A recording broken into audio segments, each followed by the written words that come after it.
one game away. Blow up. We're playing for something, man. We're playing for something. It's gotta mean something to you. It gotta mean something. Everything you got. Everything you got. Let's finish this. Do it, fellas. Let's go. Let's do it, fellas.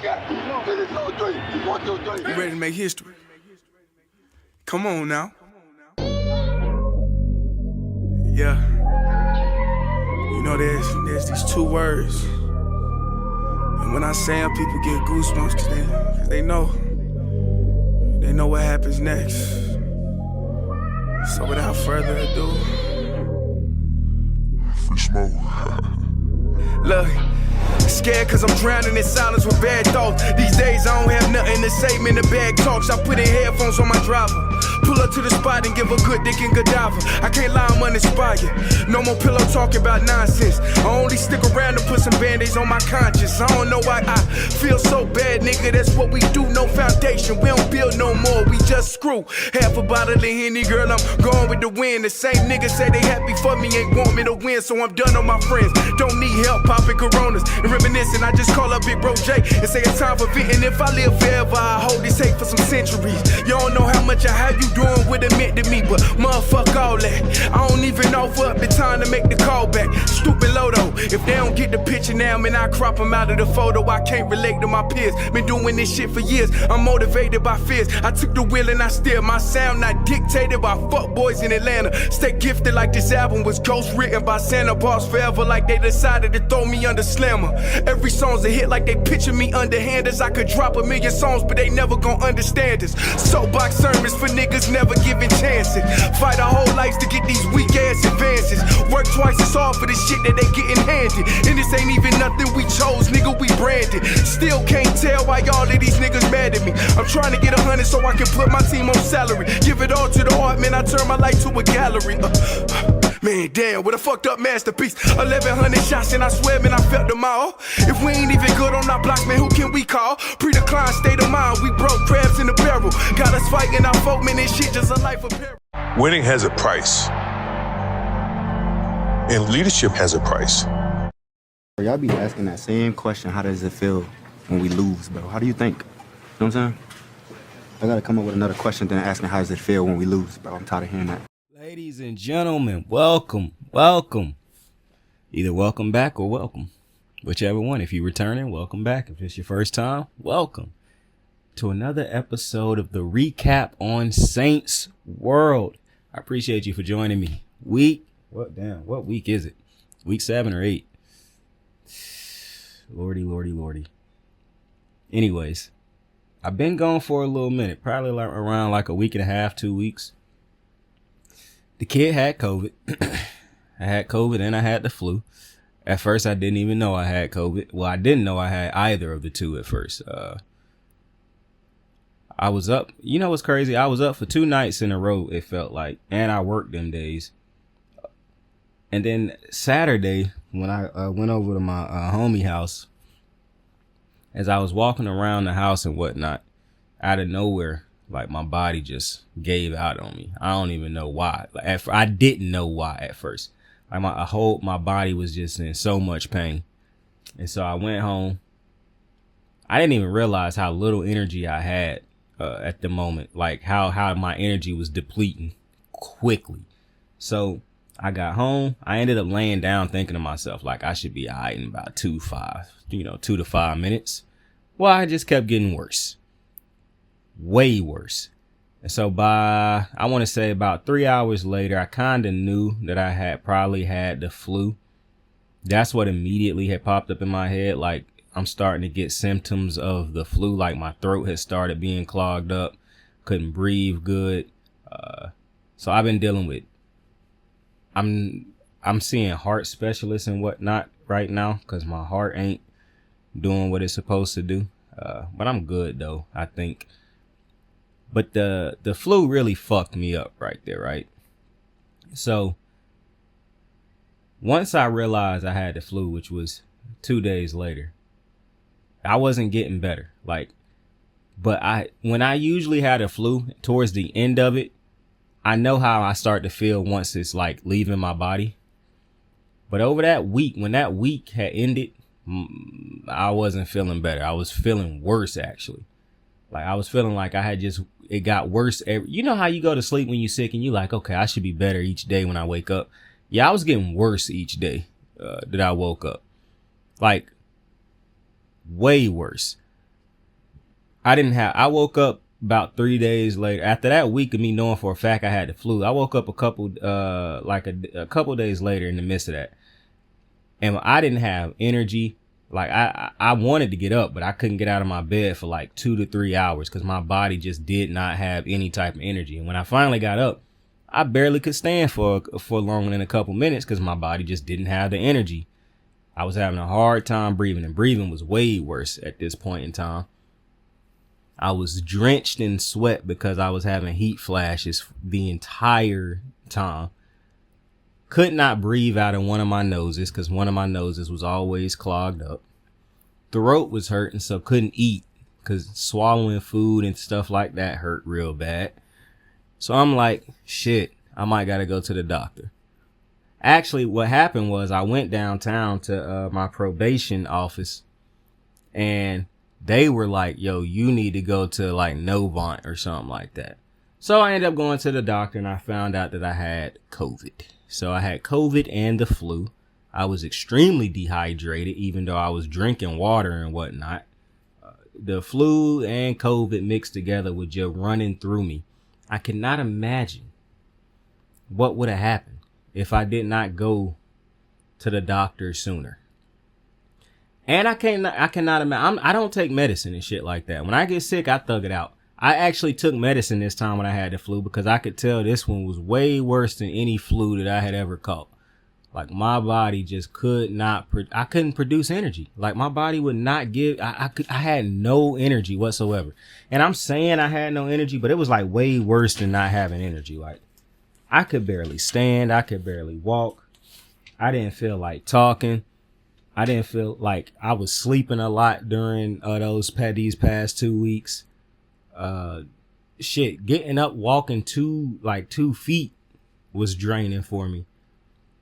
My chest on certain days, the breathing was getting, out of control. So, but I'm good now and we're back. So I'm happy to be back. I apologize if you was counting on me for shows and analysis over the last couple weeks. I do apologize for that, but as they say, health is wealth. And if I had not have gotten myself healthy, I probably would not be able to do the show tonight either. So it's better to have lost a week and a half, 2 weeks, than me not being able to do this bitch for about 2-3 months. So if you still rocking with me, I appreciate you for that. I really do. But we got some things to talk about. So tonight, I'm not going to go through every single game that happened today. We're going to do that tomorrow after I get done watching Monday Night Football. I'll go over the Sunday games too. I'm probably going to only talk about a couple of the games that happened today. And it's not even going to be me really going too in depth on some of these games. More so covering some things that I wanted to cover over the past couple of weeks, but couldn't. And I thought that I was going to start by talking about the Jets. But who am I fooling? We're talking about the Ravens. And, I had a show last year where I got on here and I spazzed out because the Ravens had lost a game that they should have won. And I was just so irritated and annoyed seeing this team lose games that it should win. Well, that happened earlier this year against the Raiders. And I didn't go crazy about it, but I wasn't happy about it. Well, today they lose to the Cleveland Browns. And you see, I would have made a show about this last week before we even played the Cleveland Browns. But obviously, like I just said, I was sick. So it's good to get it all out now. You see, I'm confused. I got so much to say about the Ravens. This could end up being a Ravens show. I ain't even gonna lie to you. I am confused as to how you, as defenders, okay, that play on the Ravens, how you can go to practice, go home, do whatever you do that's outside of the game every week and be okay with the product that this defense has put on the field. Now, I'm not one of them dudes who be like, oh, this dude posted a picture of him at a movie theater. I'm not going to be that type of dude to tweet, you need to be in the gym. I'm not that type of person. But boy, this Ravens defense getting me close. This Ravens defense is getting me close. I don't even know where to start. Zach Orr should not be the defensive coordinator of this team. I think that was very obvious to see a couple weeks ago. But every single week it get worse and worse. My question is this, because I'm not on here to go at Zach Orr or anything like that. What has Zach Orr done that is a positive for the Ravens defense? Anything. Because I can't think of shit. I cannot think of a single thing that Zach Orr brings that is a positive to this defense as the defensive coordinator. See, I heard people say, this not on Zach Orr. He lost a lot of players in the offseason. It's not on Zach Orr. This is his first year being a DC.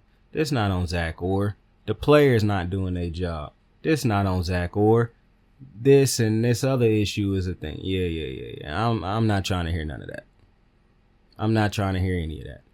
It can be multiple problems. It don't have to be one thing that's the problem with the Ravens. The one thing that you probably won't hear me speak on is the offense. The offense is averaging well over 30 points a game. I don't expect the Ravens offense to go out there and put up 30, 40 points every single week for 17 weeks. That's just unrealistic. It's going to be games where they score 24 points, 25 points. And that should be enough because they give you 30 plus on a weekly basis. I understand Rashad Bateman has some drops. I saw somebody tweet, every time Rashad Bateman has expectations, he become a bad player. I don't even feel that way. He had a bad week. Everybody have a bad week. The way he been playing this season, this is one of them days where the offense might not have put up 30 plus points, but they did more than enough to win you this game. They did more. For one, you had to lead for the majority of the game. So I don't want to, you're not finna hear me go at the offense. And I've taken shots at the offense in the past. I've spoken about the offense in the past. The offense is not the problem. To the Raven fans that continuously get on Twitter and say shit like, well, Derrick Henry only ran the ball 11 times. Bro, Derrick Henry is 30 years old. We're not giving Derrick Henry the ball 14, 15, 16, 18, 20, 25, 30. That's not going to happen every week. You shouldn't even want that to happen every week. He had 11 carries for 70 yards, a score. That is more than fine. That is more than fine. They did not lose because Derrick Henry didn't have 25 plus touches. What I cannot seem to understand is why other people don't understand that this team does not have to give Derrick Henry the ball 20 plus times a game to win the game. They done shown you multiple times this season why they love having Derrick Henry, why he is such a game changer for them. Because he is a game changer, they don't have to run him to the ground like the Titans did. The fact that it's Raven fans out there that don't see, I already understand the analysts on TV who don't. It's not that they don't understand it. They just don't care. They do not want the Ravens to be anything but a run first team so they can constantly tell you Lamar can't throw. The moment Lamar continuously leads with his arm, they're going to tell you they didn't run the ball enough. Even when that has nothing to do with why they lost the game. Tomorrow you'll see people on ESPN say, well, the Ravens lost this game because Derrick Henry only had 11 carries. I can already tell you a dumbass like Stephen A. Smith gonna hop on there and say that. For as good as he is at breaking down basketball, he just say the most ignorant, stupid, obvious ass shit when he get on TV to talk football. He say the shit that you moronic ass fans be out there saying. This is really why I don't like Raven fans, because I saw somebody say the other day, a Raven fan said the other day, the problem with you Raven fans is you love being good, but you too scared and comfortable with being to ever be great. And that is such a true statement. The Raven fans are so used that's why you always hear them say, well, we a good team. We always people, bro. For one, we would be ass if not for Lamar Jackson. The fact that y'all ain't seen that, that's why I get irritated when people was giving so much love to the Ravens defense these last couple years anyways. They ain't good because of this defense. They are not the level of a Kansas City Chiefs done won Super Bowls. And they defense played great. Name the time the Ravens did what the Chiefs defense did. Because it's not about playing great. That's what really irritates me. Go look at what the Chiefs defense actually did to win those games. They made plays when plays needed to be made. That's not the Ravens defense. But people keep talking like it is. The Ravens defense, this Ravens defense, is probably the worst Ravens defense I've ever seen. And I am not being hyperbolic. I'm not being exaggerative. This is a god-awful defense on every fucking level. They do nothing good. They can't pass. They can stop the run at times. They can't put legit pressure on a quarterback without having some player having to play out of his mind. You want to know what I love about TJ Watt, the Nick Bosa's, the Myles Garrett's, the Leonard Floyd's, all these great pass rushers, they don't have to play out of their mind. They just play like themselves, and they, on a week-to-week basis, cause havoc. The Max Crosby's of the world, Aiden Hutchinson's before he got hurt. These players don't have to play out of their minds to put pressure on a quarterback. I just got done watching the Cowboys and the 49ers. Go look at Nick Bosa. Just watch him every play. Consistently causing havoc. Go watch TJ Watt, Myles Garrett. Go watch the great pass rushers. And now go watch Baltimore. Baltimore is scheme. And I said this last year. I said last year it might work for you that you done had used scheme to get these pressures on the quarterback. But at some point in time, it's going to be an offense that's better than your scheme. And you're going to have an offensive line that is far better than the scheme that you can draw up. You're going to have to go get a Terrell Suggs, a TJ Watt, a Myles Garrett, a legitimate bona fide pass rusher who don't need a scheme. A Micah Parsons, somebody who can just go get the quarterback without a scheme. Kyle Van Noy is having a good year. He had a good year last year. Kyle Van Noy is a good player. If you're counting on Kyle Van Noy to be your number one pass rusher, you have a problem. Nnamdi Madubuike, a defensive tackle, good player, is not Aaron Donald. Really wish niggas would stop trying to compare him to Aaron Donald. He is not that. I understand he might be top 6 in pressures. What is pressures if you never finish? That's the problem. People too addicted to the Ravens for one, go look at a Ravens game.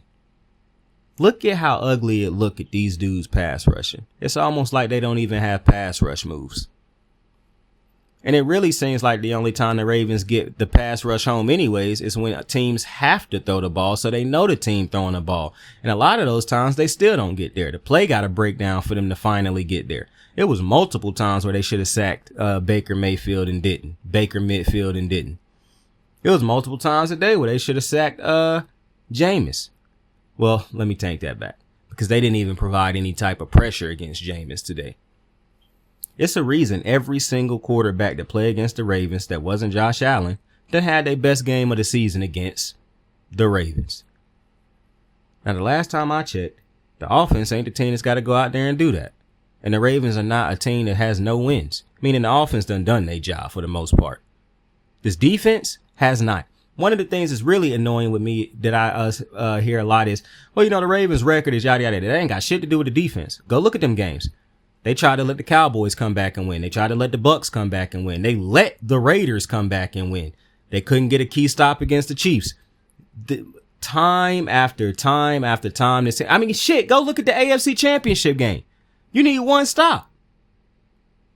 And you give up a deep pass. Today, you needed one stop. You give up a deep touchdown on why dudes running. Look at every single game the Ravens defense done played this year. It's a receiver running wide open in the field. Wide open. And we keep saying, oh, it's a bust in coverage or a mislapse in communication. How many times we got to hear that shit? How many times do I have to hear, oh, they made a mistake in communication? We in week 7 or 8. You shouldn't still be having this. This is what they are.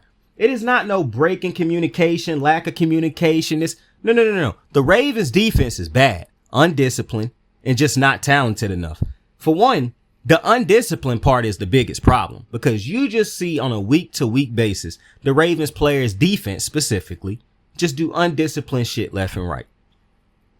Undisciplined shit left and right. Today, the Ravens might have never gotten off the field if they didn't have Kyle Hamilton. Coincidentally, they win the game if Kyle Hamilton does not drop an interception. Hard to really blame him, though, because Eddie Jackson dropped 2 interceptions today. Nate Wiggins done dropped multiple picks this season. We done seen damn near every Raven player on this team drop multiple interceptions this season. Easy interceptions. Interceptions that they didn't think could come back to bite them because we got Lamar Jackson. Our offense going to go out there and score. They've been scoring all the time. That's the problem. People keep blaming John Harbaugh. So what is Zach Orr paid to do? Is he defensive coordinator by just name alone? Because last time I checked, he was paid to do a job also. It's not John Harbaugh. Now, if he stay on this team for too long, then yeah, it's John Harbaugh. But the defense is on the defensive coordinator. And the defensive coordinator is on the defense. He is over the defense. So I'm not understanding why people don't want to say Zach or the defense, but want to keep saying John Harbaugh. I'm not understanding that. Because the clear problem with this team is the defense. Now, if you want to blame John Harbaugh for hiring Zach Orr, go ahead. I don't care about that. My problem is Zach Orr not being fired yet. Now, I don't like calling for a black man's job. I really don't. But Zach Orr clearly is not qualified for this position. Clearly is not prepared for this position.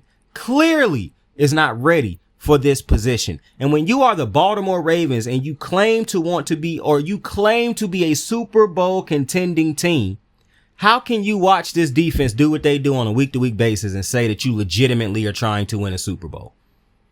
Ed Reed said it last week on the Madden cast. These dudes have not grasped the concept of finishing. They have not understood that both sides of the ball, like he said, they stop playing. When they get big leads, they stop playing. They done. The game's over to them. They don't got to do nothing no more. You can see that in how they play. Usually you see defenses let up with like 5 minutes left maybe, and they up 3-4 touchdowns. The Ravens do that when they get up 2 touchdowns in the third quarter. Third quarter to fourth is when they say, yeah, we done about did all we need to do. We done earned our check for the day. And this is why I consistently have a problem when I listen to the media constantly talk about Lamar this, Lamar that, Lamar this, Lamar that. The reason the Ravens defense done been allowed to get away with some of the shit they done got away with is because you never hear the media talk about the Ravens defense. It's always what a well-run organization. They built on defense. Just a bunch of nonsense. And these is the niggas that's supposed to be watching the game and telling you about the sport. Unreal. How many times I done heard different analysts come into games and say the Ravens defense having a good year. Or players on the Ravens playing good on defense. What games are we watching? What games? I saw the Ravens work hard to try to lose that game against Tampa a couple days ago. They was up 40-something to 18. And the defense said, yeah, we done playing. They don't even force teams to take time off the clock. They let teams score quick.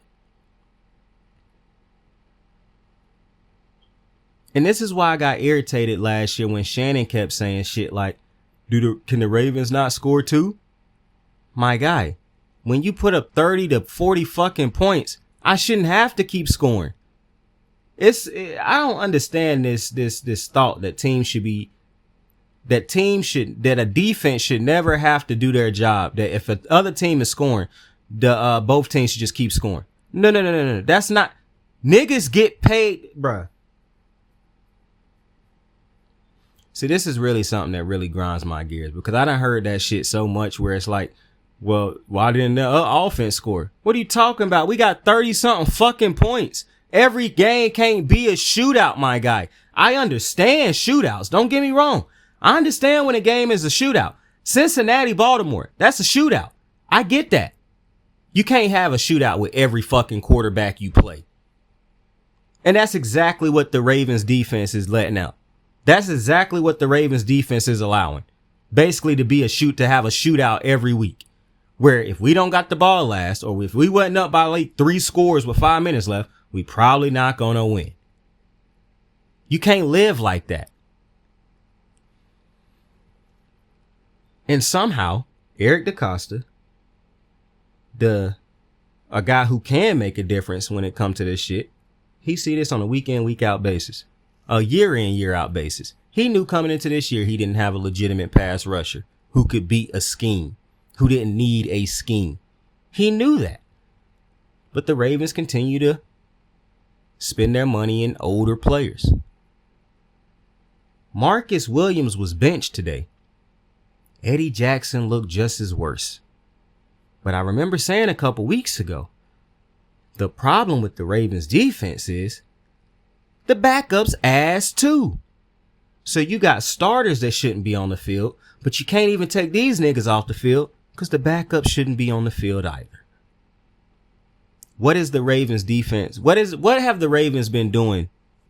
Defense. See, this is why I gave Mike McDonald so much credit last year. Because it was very clear for me to see outside of 2 players, Roquan and Kyle, everything else about that defense was Mike McDonald's scheme. Mike McDonald understanding how to put players in position to be good. If you were a good player, he was going to put you in position to be great. If you are a great player, he put you in a position to be spectacular. If you were a bad player, he put you in a position to be decent. Geno Stone is not a good safety. You thought he was all pro safety last year in Mike McDonald's system. Patrick Queen, before Mike McDonald, was terrible. Even hell, with Mike McDonald, without Roquan, he wasn't that great. And then they figured out where to put him. And then look what he became, and look at him now this year without him. It is very clear that if you go back and watch those Baltimore defenses under Mike McDonald, it was not just talent.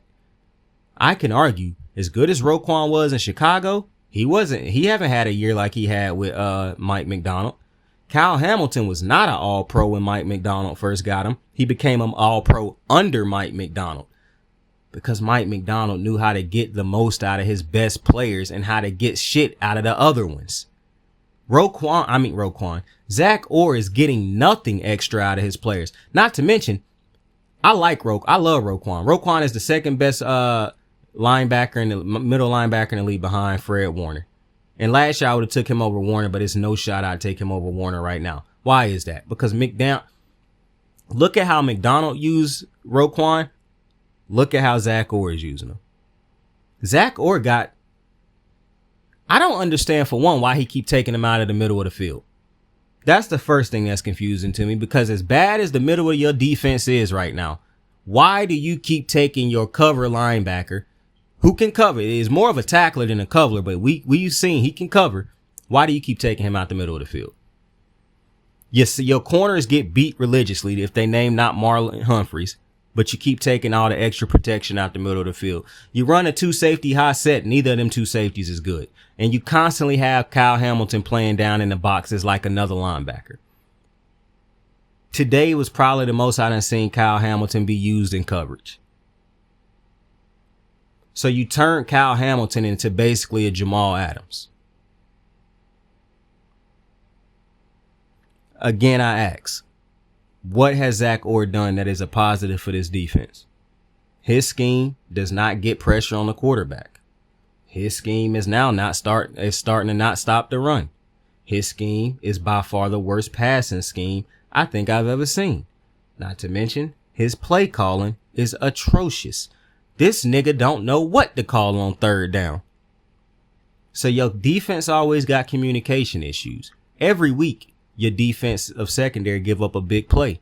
Every week. Not only do y'all give up big plays, y'all give up wide open busts in coverage. So every week, your coverage is busted by somebody. Every week, you struggle getting to the quarterback. Every week, your defense stop playing in the second half. I don't understand how people can look at Zach Orr and say, oh yeah, we just need to give him more time, or he just adjusting. No. You look, and see, this is my thing with the Ravens. This is really why I wanted Lamar to lead his fucking team. Because I'm looking around the NFL and I'm looking at other teams with a sense of urgency when they got great players around them. I'm looking at how the Chiefs treat Mahomes. I'm looking at, my bad, I had to scratch my eye. I'm looking at the talent they done put around Jalen Hurts. I'm looking at the talent they done put around Joe Burrow. I'm looking at the talent they done put around all these other quarterbacks. And I'm looking at how all these other teams, like you can say whatever you want to about the Jets. Are they a bad team? Absolutely. Look at the moves they done tried to go out there and make to be great, though. They went out and got Hassan Reddick. They went out and got Aaron Rodgers. They went out and got Devontae Adams.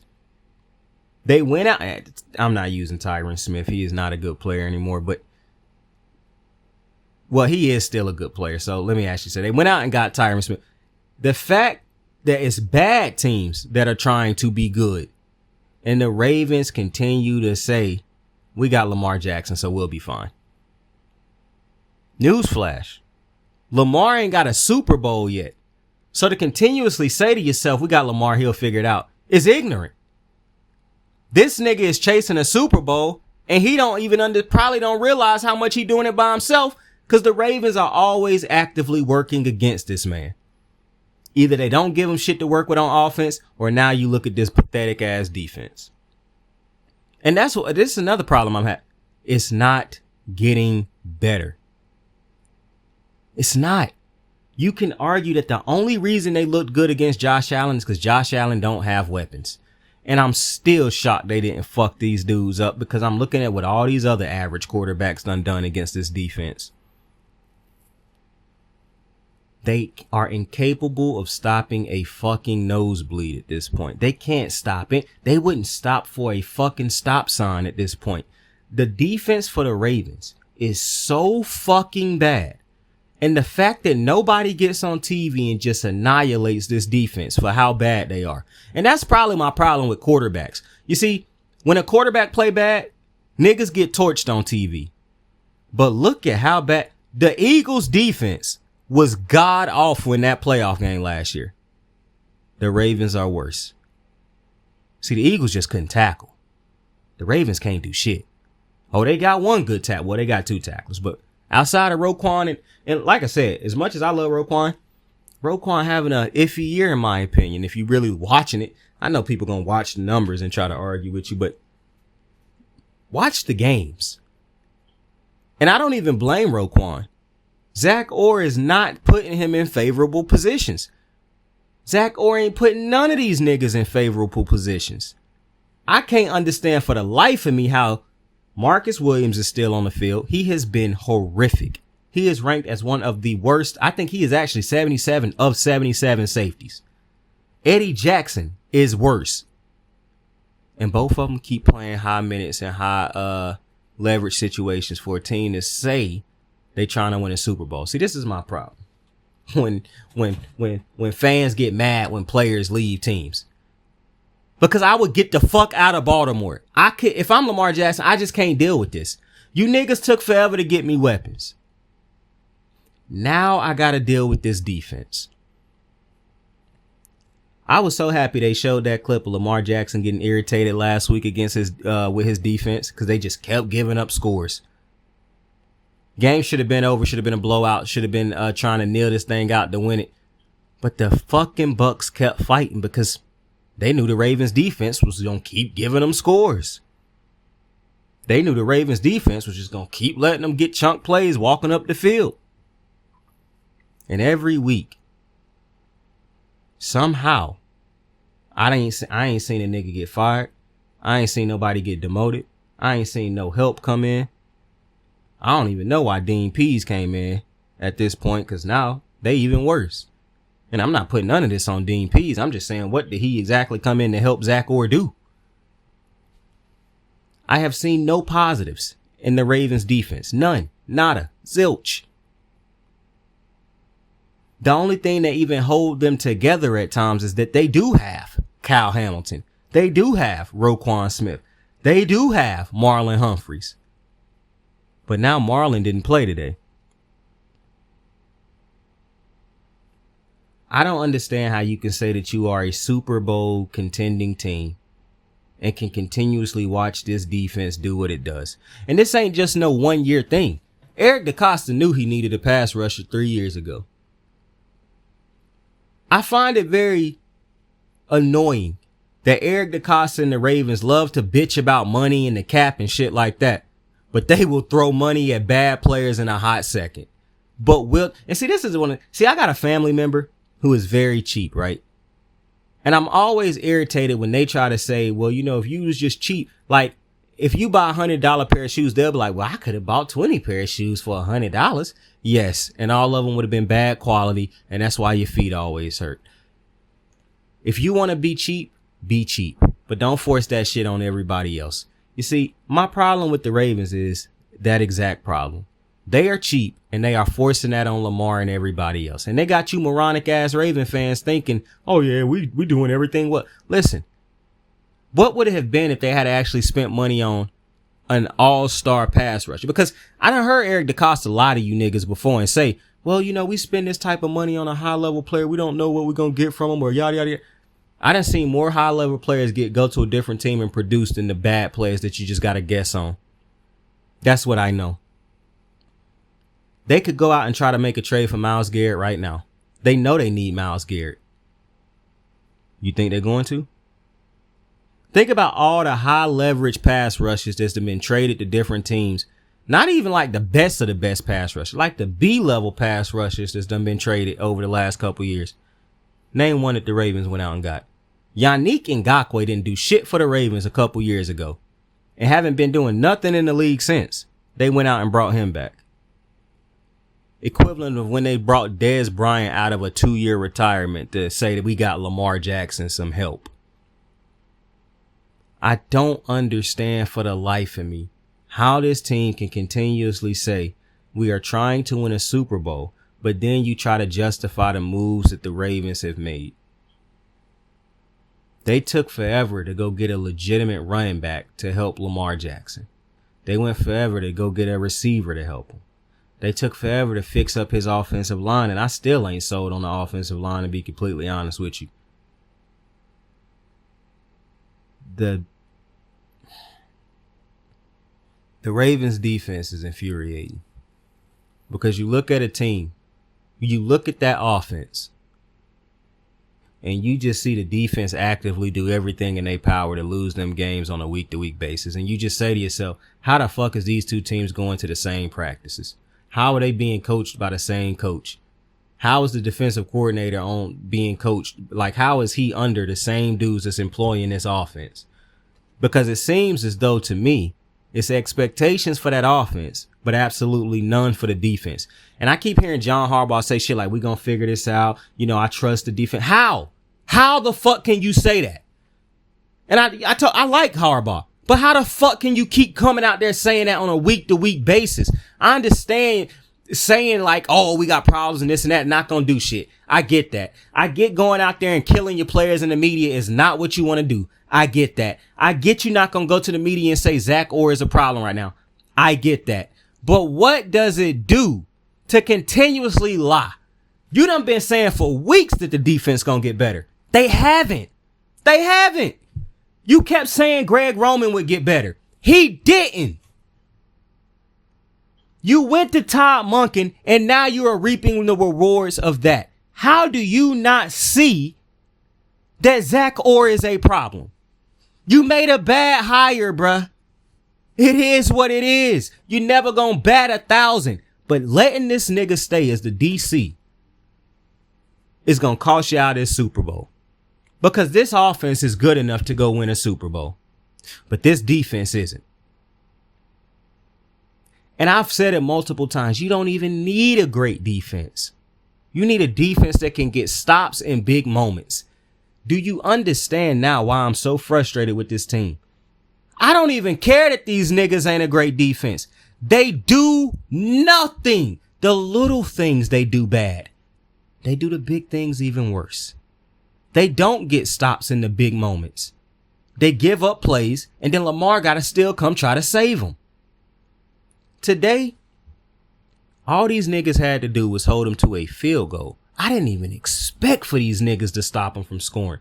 That would have been nice when you lead 24-23 to get a stop that basically ends the game. That would have been nice. But see, I knew that wasn't going to happen. So in my head, I said, just get a field goal. And even though that's going to be annoying because Lamar still got to go down there and get a 7, I know Lamar can do that. When these niggas gave up a wide open touchdown right after dropping an easy interception, this defense is just not serious.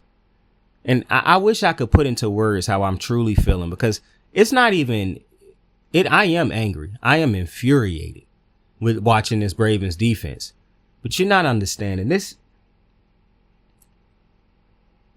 To see the offense get better and better each week, to see them do things each week to just make you smile, to make you say that's a team that's trying to compete, and to see the defense do everything in its power to work against this offense. Like, you don't understand it, bro. The offense score, neither team could score all game. The offense finally score and they getting momentum, and the defense fall apart and just start letting the other team walk down the field and score too. Like, it's no complimentary team defense being played on this team at all. None whatsoever. If Kyle Hamilton and Marlon Humphreys and Roquan don't go out there and be like out of body special, the defense is just going to give up play after play after play after play. I mean, the defensive players for the Ravens are watching dudes just catch wide open passes right now. I'm so sick and tired of hearing motherfuckers say, if the Ravens players could get their head around, so what? They could see the nigga catch it even better? Because some of these niggas is nowhere even near. Y'all talking about getting your head around. Some of these niggas is nowhere near the receiver. A lot of niggas is catching passes with like 10 yards of 10 footsteps on the closest defender. So what are you niggas talking about if they just get their head around? No. The fucking head around don't matter. These niggas are just bad. That's why I was irritated when niggas kept saying, oh, well, you know, Brandon Stevens just get his head around. This nigga getting his head around does not matter. The nigga is just bad. And now Brandon Stevens ain't nowhere near as bad as these two safeties. But for niggas to keep trying to excuse, it's just like this dude, Bobby Trossett. I done told y'all, I know most of you don't know who that nigga is, but I done said it. I've been saying it since last year that he one of the most annoying white sports talk niggas. I guess he employed by the Ravens. I don't know. I do not like this nigga. He done said some of the most moronic shit I see on a week to week basis on Twitter. And I do not get what you're going to learn very quick about me is that just cause you root for the same teams I root for don't mean shit to me. This nigga root for the Ravens like I root for the Ravens. But his analysis on things is completely different from mine. And I don't want niggas to think that, oh, Saint don't like people when they got a differing opinion. Now, that's not true. Saint don't fuck with them dumbass opinions or them whitewashed opinions. That's what Saint don't fuck with. Cause I'm more than open to have sports conversations and listen to other people's perspectives when niggas know what they talking about. I'm not finna sit here and listen to a nigga talk about some shit for an hour and don't know what the fuck he talking about. That's gonna do nothing but make me stupider and make me mad. Why would I do that? That makes no sense. We talk about mental health and shit like that. How is that good for my mental health sitting listening to a nigga talk about some shit he ain't got no clue what he talking about? But anyways, the Ravens defense has to make a change. Eric DeCosta got to go out and this is why I kept saying Mark Andrews. I love Mark Andrews, but Mark Andrews should be traded. It's for one, he is holding Isaiah Likely back, who is the better player. And I don't like that Isaiah Likely is not featured in this offense on a normal basis because he is better than Mark Andrews. The fact that the Ravens continue to hold on to players longer than they have to, Mark Andrews should have been packaged up. It ain't no draft pick that we done made over the last, what? Tell me the best player they done used these top picks on over the last couple years, bro. Patrick Queen was wasted. You didn't use a second round pick a couple years ago because you used it to get Roquan, which is better than anything you done drafted, not named Kyle Hamilton. So tell me why the Ravens hoard picks instead of going out and using them to get great players. Because I remember a couple years ago when the Rams said fuck these draft picks and went out and won a Super Bowl and still drafted offensively great. Now the Rams might not be where a contending team right now, but the Rams will more than likely be a contender over the next couple of years. They do got to figure out the quarterback situation because Matthew Stafford not going to be there forever.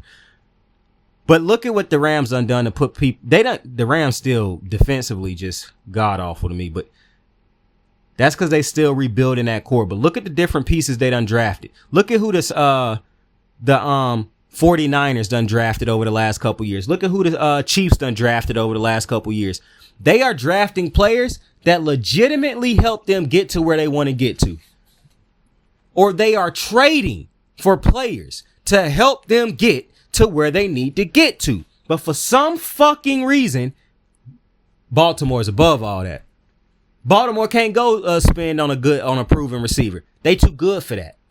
Baltimore can't go spend on a high end defensive pass rusher. They too good for that. Metabike ain't no fucking Chris Jones. Chris Jones is a legitimate pass rusher. That is not Justin Metabike. That is not Nnamdi Metabike. The 49ers went out and got, you could just go through the whole fucking roster talent they got over there. Because they understand if we want to get to where we want to get to, it's going to cost money. Look at the Detroit Lions roster. Look at how well they done drafted and got players over there. Now look at the Ravens. The only reason niggas keep saying this is a great roster is because of the results. And those results are heavily reliant on Lamar Jackson.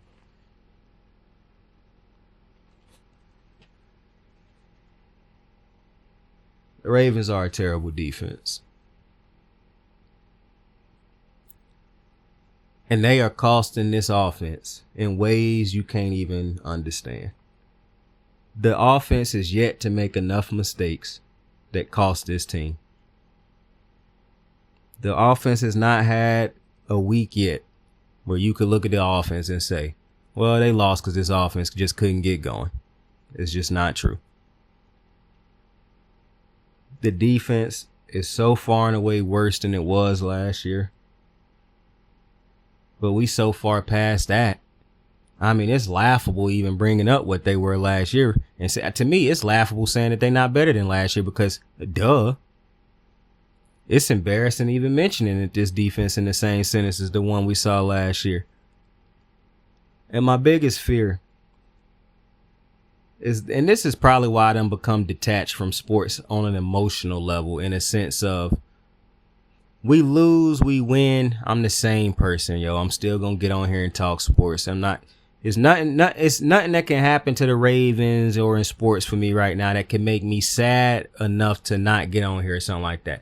The only emotions I feel for these teams or for my squads is elation when they win the big one, or just annoyance and whatever when they lose or let me down. Except for when it comes to the Phillies, I'm absolutely done with them pieces of shit.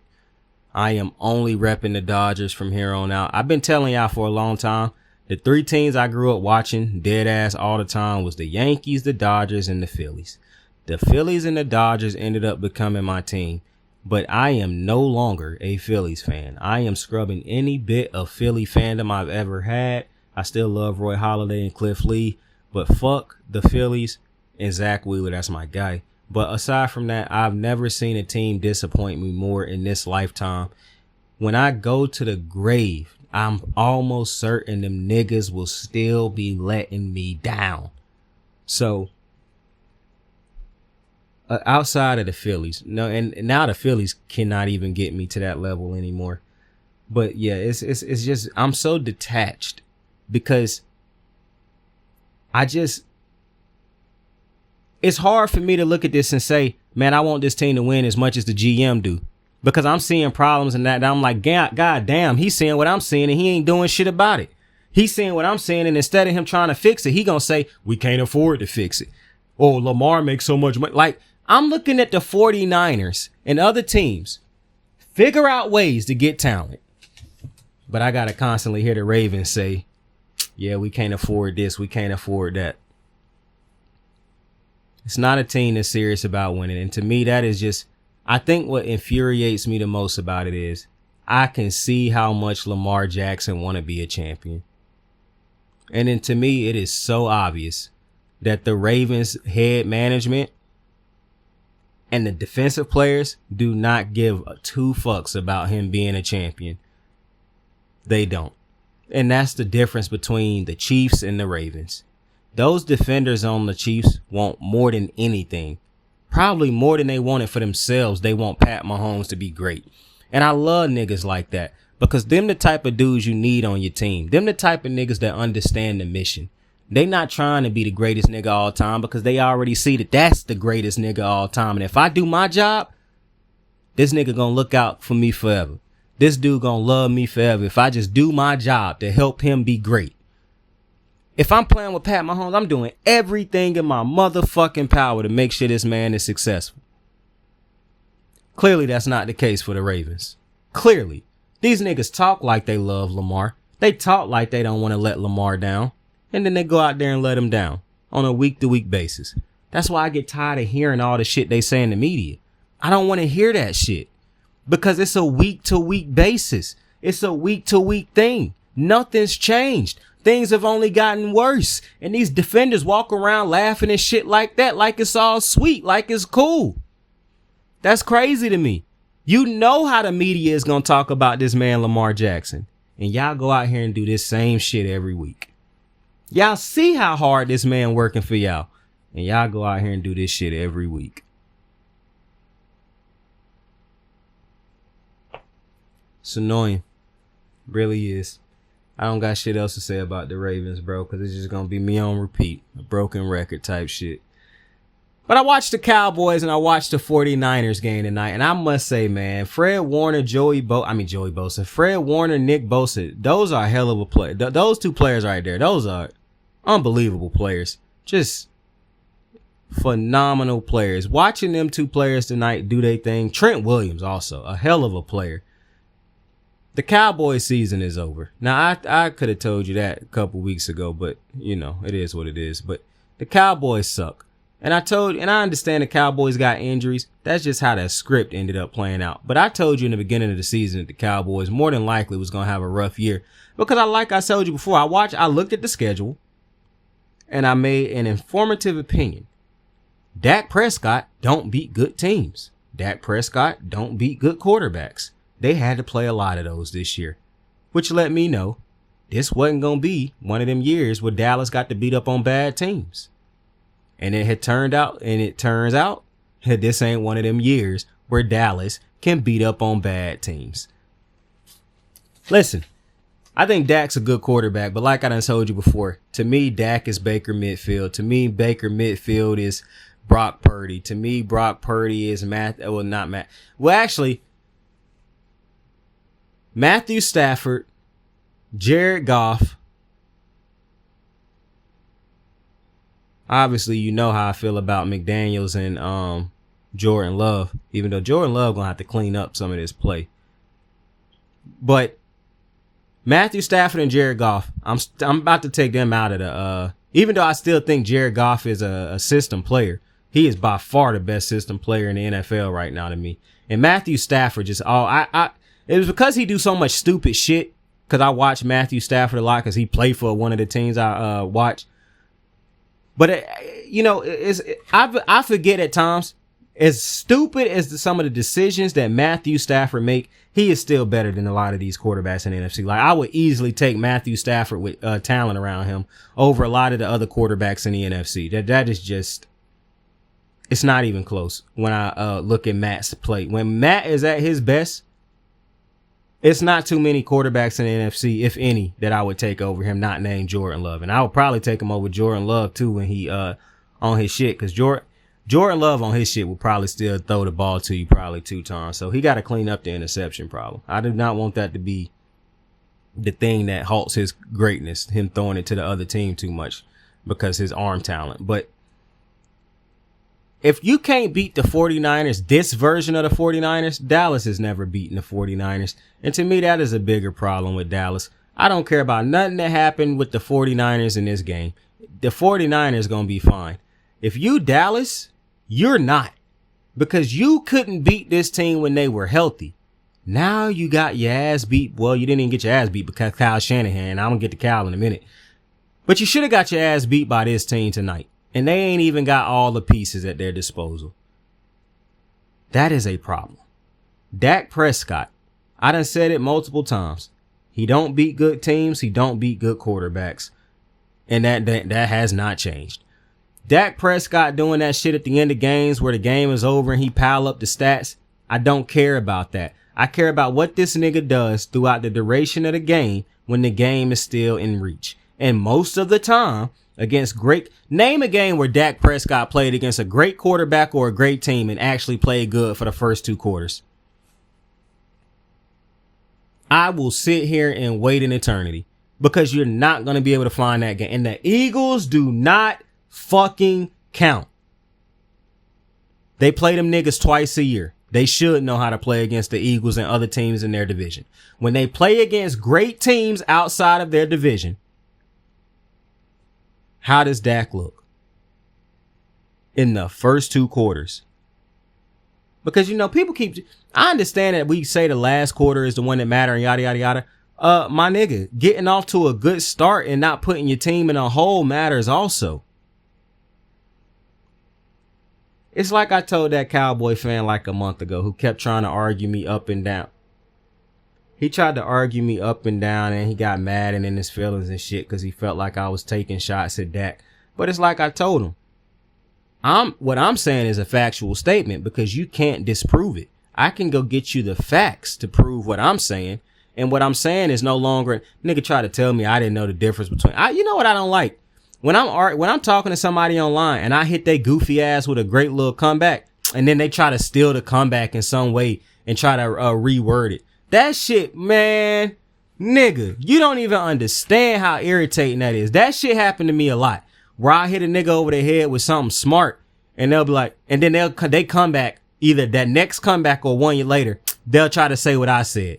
I'm like, bro, I hate you niggas. Like, come up with your own. A nigga did that to me today, bro.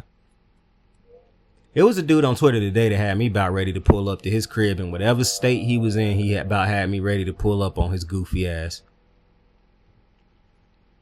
The only thing that ended up calming me down is when I found out that this nigga had a daughter. And then that's when my mind started to say shit like, why the fuck would this nigga be risking testing my crazy and he got a fucking daughter? I could be a nigga who shoot niggas up and he was willing to take that risk trying to be a thug on the internet and he got a whole ass daughter.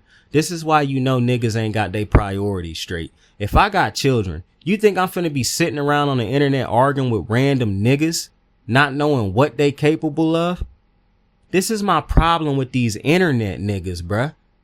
This is my problem with them. And at no point in time have I ever thought to myself, this nigga could be crazy. Cause I'm the crazy one, my nigga. That's why I get tired of you internet niggas, bruh. That's why I told the nigga earlier, we can both die today if that's how you feeling, my nigga. But I gotta calm down because I'm not teaching that. I'm trying to preach positivity, but sometimes Saint just, you know, I'm not trying to refer to myself in the third person, even though I just did. But, you know, sometimes Saint gets irritated. And Saint is still working on that anger because, my Lord, that nigga had me infuriated. But it's because of stupidity. It's nothing more than stupidity that irritates me. A certain level of stupid just, oh, man. Because I don't even care about ignorance. Ignorance gets me going. Fighting for as long as it's like I was talking to the homie who played football for damn near his whole life. The only thing he didn't do was make it pro, but he done basically done it all. He a football addict. And I'm a football addict too, but not because of all the years I played or because I played as long as him or was as good as no. I'm an addict because I'm in love with that football shit. But when I'm an addict to this fighting shit, that's why I get real annoyed when niggas online test me. Cause bro, I will beat your ass, bro. I am not one of these talkative Twitter finger ass niggas. I really be wanting to fight you niggas. You don't understand. But I'm calming down. I'm calming down. Listen, Cowboy fans, like I said, you all are a bunch of goofs to me.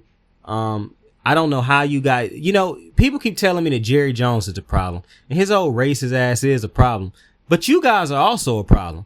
You keep looking at this team on a year-to-year basis and truly telling yourselves that this is a Super Bowl contending team, and not that Dak Prescott done had so much talent around him and has yet to get it done. You niggas was saying Lamar was not better than Dak. Lamar ain't never had at his disposal what Dak done had at his disposal throughout his career.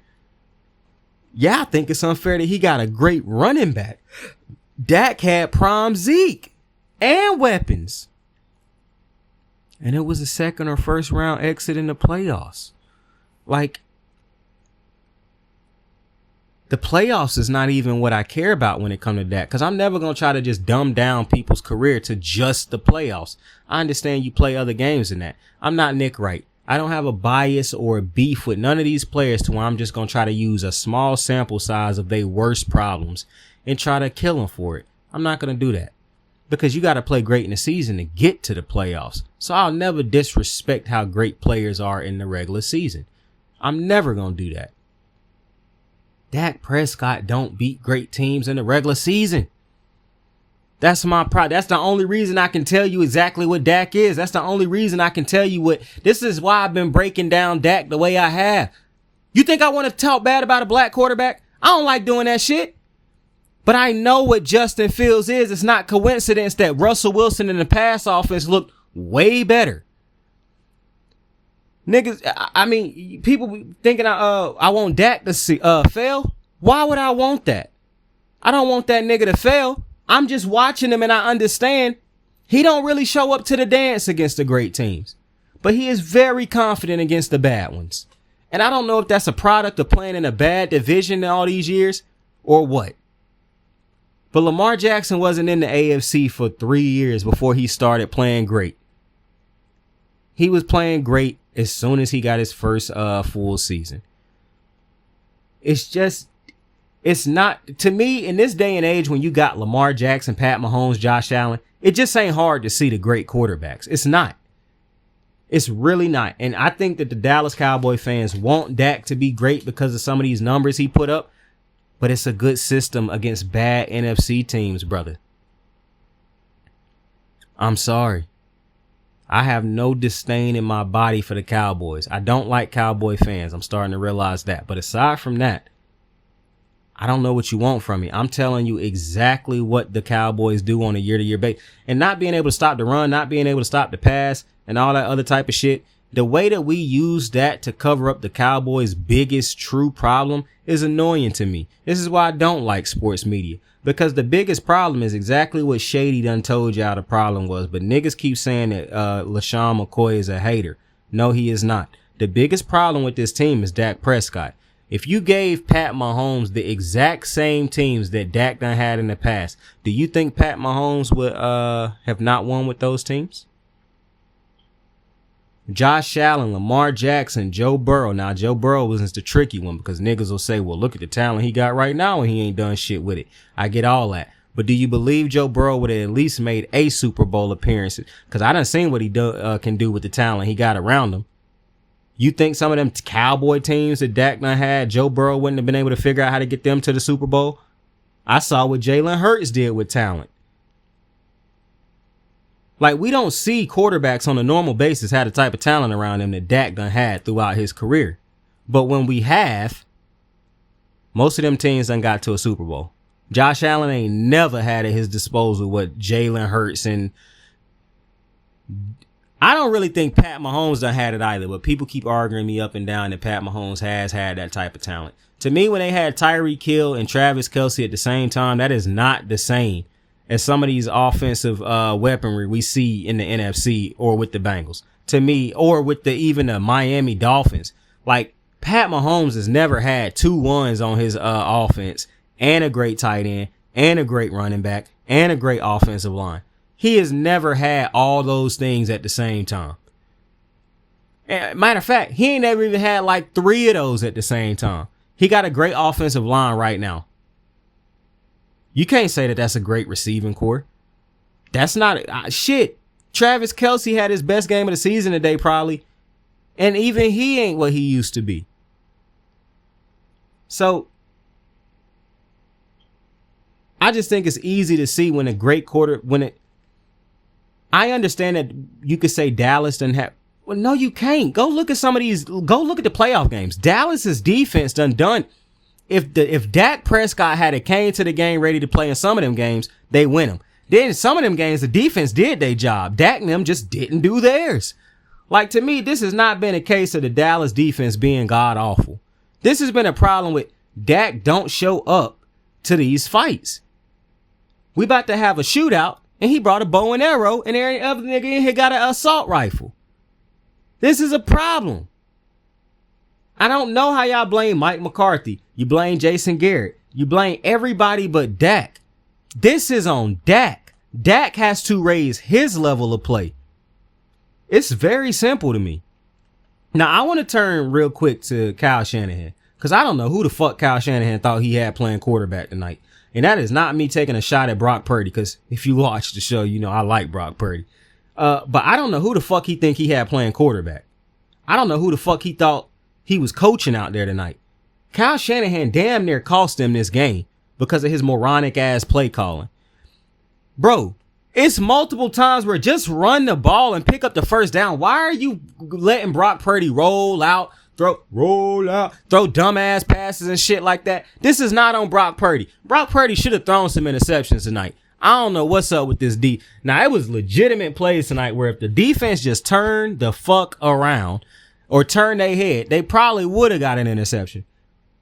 But this ain't on Brock Purdy. Like, I was seeing people kill Brock Purdy, even though his numbers look decent. I was seeing people on Twitter say, yo, Brock Purdy just not good enough. He just not good without talent. I get everything y'all saying. He can't be good if the play calling is out of control. Like, I understand how great of a play caller and head coach and offensive mind Kyle Shanahan is. I will never sit here and say Brock Purdy is not good because of Kyle. Kyle is good because of Brock. I will never sit here and say nothing wild like that. However, with that being said, Brock Purdy can do some things for you. Brock Purdy done shown you if you give him a good game plan, he can get it done for you. Tonight's game plan was not good. It was multiple things in the night's game plan that could have cost him, and that would have been on Kyle, not on Brock. Brock was trying to save plays at times. Kyle Shanahan know who he got at quarterback. Kyle Shanahan know the pieces that's missing on this team, and he still decided to call the game the way he called it. That's on him, not on Brock. So I don't want to see people going at Brock Purdy, bro. Okay? I'm starting to get real irritated with niggas going at my boy Brock Purdy. Because if people would stop jumping the gun, then this would never happen. If niggas had to just managed expectations and call Brock for what they saw him doing, understanding what he had at his disposal, nobody would feel the need to try to kill Brock Purdy and be like, see, he was overrated. He wasn't. Y'all listen to niggas in the media who don't understand how to properly break down quarterbacks. They either too great, they either immediately overrank them, or they disrespect them. But I also now want to move to the New York Jets. New York Jets lost to the Patriots today. You know, that's very hard to fathom, and maybe if I was a Jet fan, I would feel the way the Ravens losing to the 1-6 or 1-5 fucking Cleveland Browns felt. But the Browns are better than the Patriots, and they got more talent than the Patriots. So no. Plus the Browns and I do get the divisional opponent part, but go look at there's no way I don't understand the Jets. You trade. So let me start off by saying this. Devontae Adams is very annoying. This is the type of shit that annoys me. When a nigga bitch about, and I told y'all this was going to happen years ago when he went to the fucking Raiders.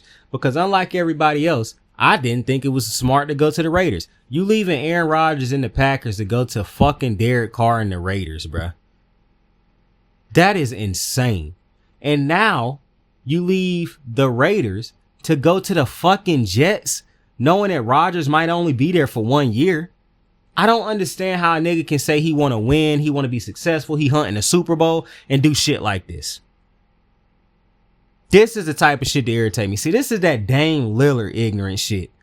This is shit that make, bruh, I'm just telling, bruh, I don't want to hear Devontae Adams complain about shit.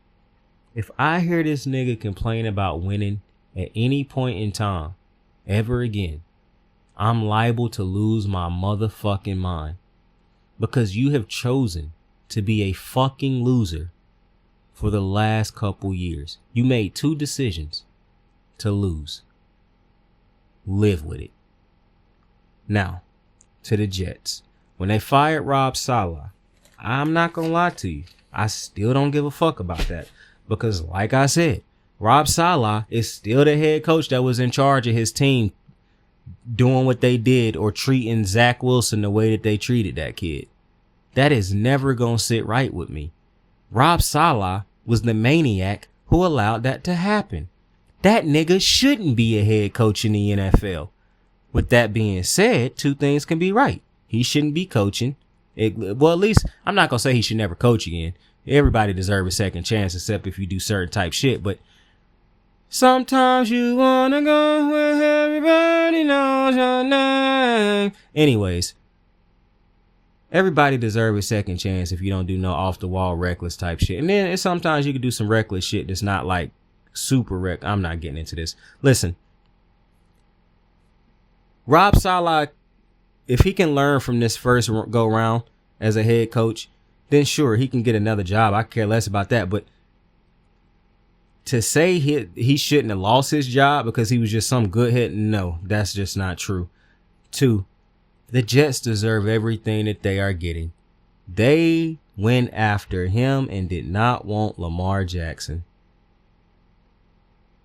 You knew you were getting an old ass quarterback at that point in time.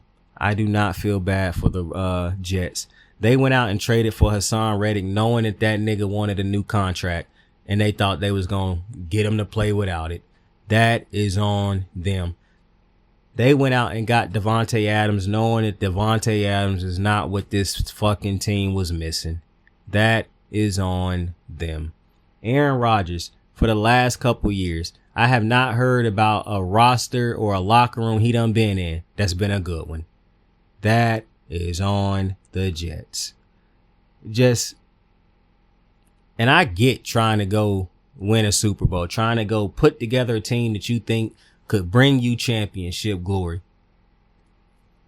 But boy, when it all goes bad, it all goes bad. And listen, at this point, we just got to believe that Aaron Rodgers is a terrible leader. I mean, I saw the nigga throw, and this is why I haven't went at John Harbaugh. Like, I'm not telling him to go to the media and tear down his players. Like Aaron Rodgers decided to throw Buddy under the bus a couple weeks ago, like Big Rape decided to do all the time when he was playing. That's not what I'm telling John Harbaugh to do. I'm telling him to hold motherfuckers accountable. Holding motherfuckers accountable is not having to go to the media and hold them accountable or calling them out by name to the media. Because I really don't have a problem when a coach go to the media and say, "Yeah, our defense just ain't good enough." Because if that's the facts, that's the facts. Now, if he go to the media and be like, this specific player on a week-to-week like he can't go to the media and say about Brandon Stevens what I be saying on here. He can't do that. He the head coach. I would lose hella respect for him if he actually did that. I would get on here and laugh about it and be like, yo, that's funny as hell. But ultimately, as if I was playing for Harbaugh and he did something like that, that'll piss me off. I'm like, bro, I don't care how you go at a player in-house. I will never be okay with embarrassing players unless they going out there doing shit that Antonio Brown do.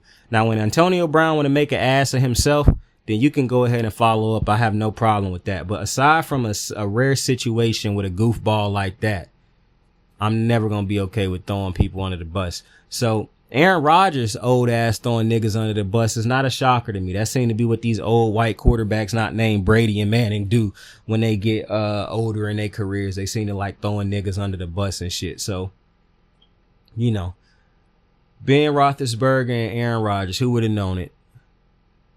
Two niggas cut from the same cloth.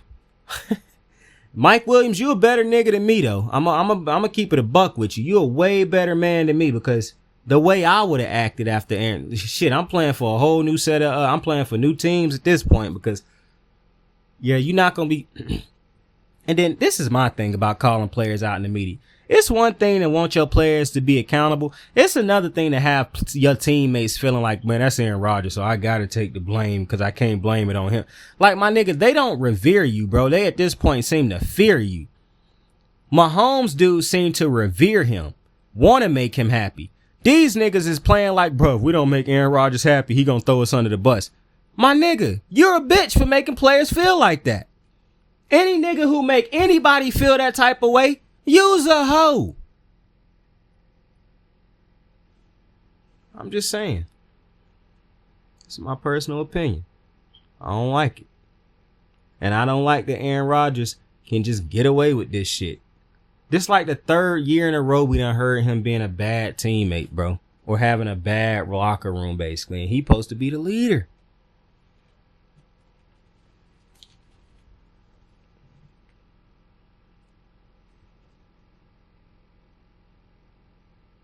And shout out to my boy Puka Nacua coming back the other night balling out.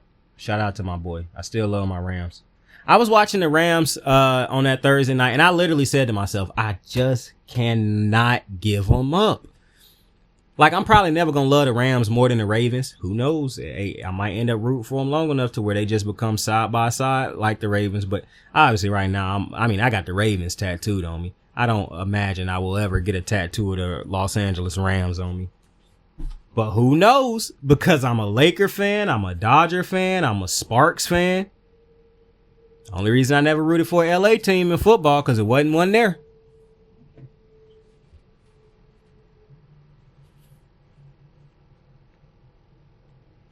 So, hey, I'm just saying. I could be a Rams tattoo will look hard too, because I'm already going to get a UNC Tar Heel tattoo eventually. Yo, I lied to somebody the other day and was like, yo, I'm done getting tattoos. And them niggas believe me. That's one of them days I just said to myself, bro, I'm finna lie just to lie. I literally said, I just sat back and I was like, man, I'm finna lie. But anyways, I can't wait to come back and talk to you tomorrow night. Well, because this gonna probably come out Monday night. So that means Monday night's recount gonna come out on Tuesday night. So I can't wait to talk to you them 2 days.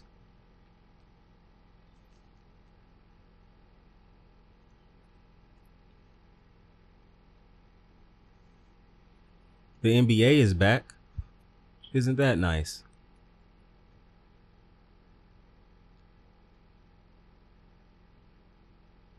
Very disappointed in the Ravens, man. I want Lamar Jackson to win a Super Bowl more than I don't want any player in any sport to win. Not just because I root for the Ravens. If you listen to the show, I done detached myself from the Ravens so much it feel like at times that it might seem like this nigga don't care about the Ravens. He care about Lamar. Yeah, I'm starting to feel that way. Because I want this young man to win a Super Bowl. It's just you watch a player and you say to yourself, this nigga works so hard, bro, to be great. He cares so much. You could just see it. Like, I'm one of them dudes, man. When I see people who just bust their ass for something, bro, I just want them to get it. I want them to get it. And to see how hard these dudes on his team work against him, man. I know some people want me to call out Bateman for that drop. Not gonna do it. Bateman done been good this season. He had an off day. It happens. I'm not gonna kill Rashad Bateman for that because I saw somebody say something that I really agreed with. I saw somebody say Raven fans is starting to become more and more like Laker fans every day. When a player can be having a great season, he have one bad game and y'all just completely go at him and kill their confidence, their spirit, and just make them not want to be here no more. Now, I'm not saying that's the case with Rashad Bateman. I'm not saying that at all. But what I am saying is NFL fans seem to do that to players a lot. On top of that, the Raven fans seem to actually be kind of the opposite. They root for sorry ass niggas. And I'm not talking about Rashad Bateman. They seem to love the bad players more than the good players. Like, it don't really make sense to how they be defending niggas and shit. I saw Raven fans today trying to blame the offense. I done come to the realization already. It is some Ellie Duncan, bro. Yo, what the fuck are you talking about on ESPN talking about Raven fans don't believe in Lamar Jackson? Like, you niggas are very irritating. Truly.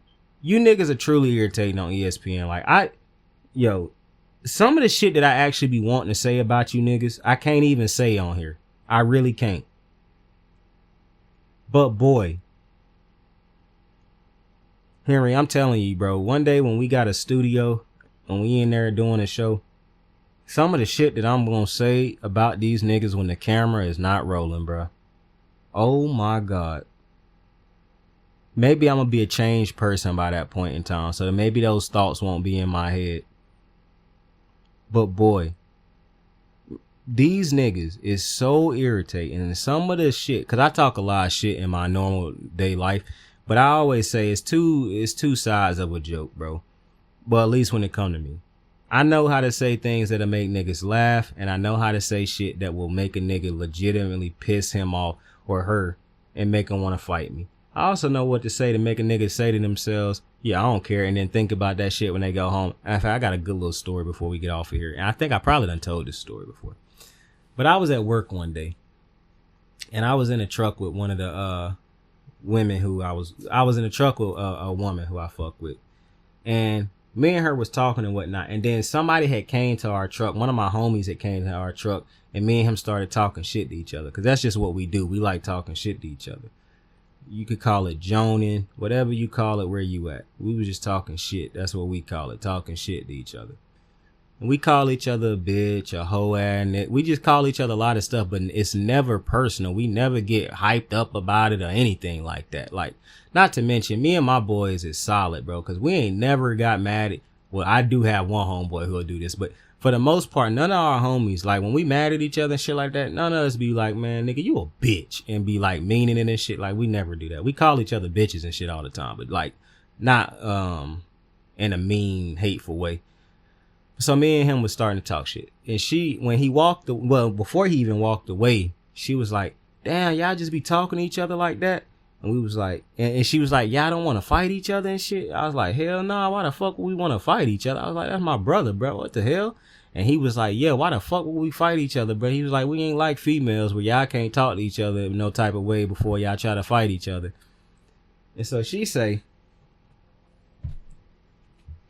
what would have happened if y'all had sat here and got into a fight? And I was like, why in God's name would we have sat here and got into a fucking fight? Like, that was my nigga. The way she thought in that situation was confusing to me.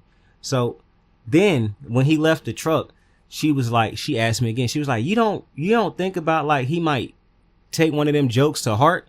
I was like, hell nah. I said, cause I would never say no joke to him that would, like, make him think about and take it to heart. I said I would never say nothing malicious to him like that, because then that would be fucked up.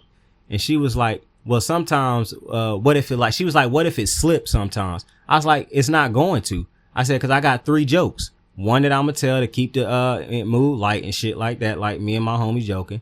If you piss me off and we still really joning each other, I said, it's not going to be directed at my brothers, but I said, I'll direct a joke like this to somebody else to make them niggas want to fight me. And then I said, the third joke is for the bitches, basically, because bitches say stuff to dudes, and I don't hit women. So the way you get to a woman, just say something that you know she going to think about when she get to the crib. And so playfully, I told her, I could tell you something right now that'll make you think about that shit when you go home. And she, of course, like most people, nice, nothing you can say to me, yada, yada, yada. So I said something. And then the next day, we was in the same truck. We was joking and shit again. And I asked her, I said, we ended up getting on topic about jokes again. And I was like, I know you thought about what I told you yesterday. I said, even if you try to say you didn't, I said, I know you did. I said, because when you told me, like, I can't say nothing, in my head, I immediately said something that I knew you was going to think about when you get home. And she, when the shift ended, she came up to me. She came to my car. She said, you right. She said, I thought about that shit all day when I got home. She said, you a bitch ass nigga. But I'm just telling you, I said that to say, be kind to one another. I don't know how that led to that, but be kind to one another. Let's try to love each other a little bit more. You know what I'm saying? I'm talking to myself too, because I was on some shit today. But let's try to love each other a little bit more, you know? I fuck with y'all. I love y'all. I appreciate y'all for joining me on another episode of the Recap on Saints World. Tell somebody you fuck with them. Tell somebody you love them. You can be anything in the world. So please, I'm praying. I'm begging you. Choose to be kind to somebody today. Don't be like Saint. I was trying to fight niggas today. Don't be like me. Be better than me. All right. That will make me very happy. With that being said, I fuck with you. I love you. Like, subscribe, share. Saint out. I thought stressful was not having Super Bowl rings. So there was a mindset of a champion that I took to work every day. This wasn't daycare. If I wanted to have fun, I was going to go to Disneyland with my kids. I got the moves like hot sauce. Lil' mama taking the top off. I'm laying down getting topped off. After this, she know she getting knocked off. I know she loving the money, so I keep on thumbing and thumbing. She say she horny when she taking shots, so I keep them coming and coming. Now I'm putting dick in her tummy. Scoop her up like I'm raking her something. You would think shawty red track, the way that she running and running. You getting dumber and dumber. You out here chasing the bone. After she finished from giving me dome, the Uber is taking her home. Tight.